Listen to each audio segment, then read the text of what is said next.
खुला पत्र भगवान राम जी के नाम। मर्यादा पुरुषोत्तम राम जी, क्या आपके पास इतनी भी शक्ति नहीं कि आप अपना वर्चस्व बचा पाए?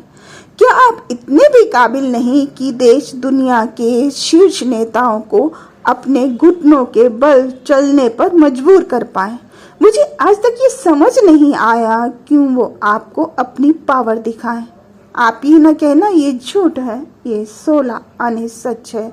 अगर ऐसा नहीं था तो ऐसी क्या मजबूरी थी कि उनकी अनुमति के बिना आपके भक्तगण आपकी कथा का आनंद ले नहीं पाए? क्यों उनके रिबन काटे बिना राम कथा का आयोजन शुरू हो नहीं पाए? कहीं ऐसा तो नहीं कि आपने देश के राष्ट्रपति को अपने यहाँ इसलिए बुलाया ताकि आप अपनी बेबसी और लाचारी उनको सुना पाए? दुनिया कहती है आपकी मर्जी के बिना पत्ता भी हिल नहीं पाए। अगर वाकई ऐसा है तो क्यों नहीं आप नेताओं अभिनेताओं को सद्बुद्धि दे पाए?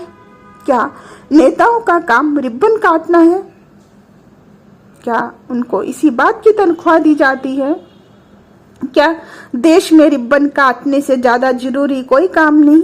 राम जी, अगर आप सच में ईश्वर हैं तो क्यों नहीं मुझे आपके दर्शन हो पाए? एक मिनट के लिए मान लिया इस दुनिया में मुझसे ज्यादा घटिया, मुझसे ज्यादा बेईमान और मुझसे ज्यादा कामचोर ढूंढने पर भी नहीं मिल पाए। अगर वाकई ऐसा है तो क्यों नहीं आप मुझे अब तक मौत की नींद सुला पाए? अगर मेरी मौत से दुनिया सुकून और चैन से रह सकती है तो फिर क्यों आप मेरे प्राण लेने में देर लगाएं? अगर आपको लगता है मैं दूसरों के मुकाबले 99.99% ज़्यादा सच्ची, मेहनती और ईमानदार हूँ तो ये दुनिया मेरे रहने लायक बनाए। देश दुनिया के बेईमान नेताओं अभिनेताओं को मेरी उम्मीद से ज़्यादा सख्त सजा देकर आप ईश्वर होने का फर्ज निभाएं। अगर आप ऐसा करने में खुद को असमर्थ पाएं तो मेरे दिए अभिशाप को भुगतने के लिए तैयार हो जाएं।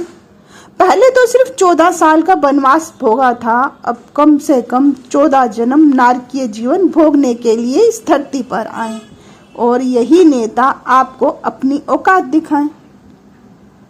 अगर आप चाहते हो ऐसा ना हो तो जल्द से जल्द इस दुनिया को स्वर्ग से सुंदर बनाएं या फिर जल्द से जल्द मुझे अपने पास बुलाएं। मुझे नहीं रहना है ऐसी दुनिया में जहां इंसान ही इंसान का शोषण करके खुद को खुदा बताए।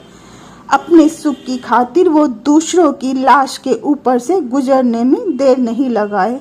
आप आदमी की रिटायरमेंट की उम्र 60 साल और नेता 80-90 साल की उम्र में भी सत्ता सुख चाहे। आम आदमी टैक्स अदा करे लेकिन नेता इनकम टैक्स के दायरे से बाहर आए। जो कुछ मैंने अब तक नहीं कहा या नहीं लिखा वो सब आप खुद समझ जाएं। हम आपको हरदम अपने पास पाएं। मेरी बात समझ आई हो तो कमेंट करके बताएं। दुआओं में अपनी मुझको भूल ना जाएं। Thanks for listening.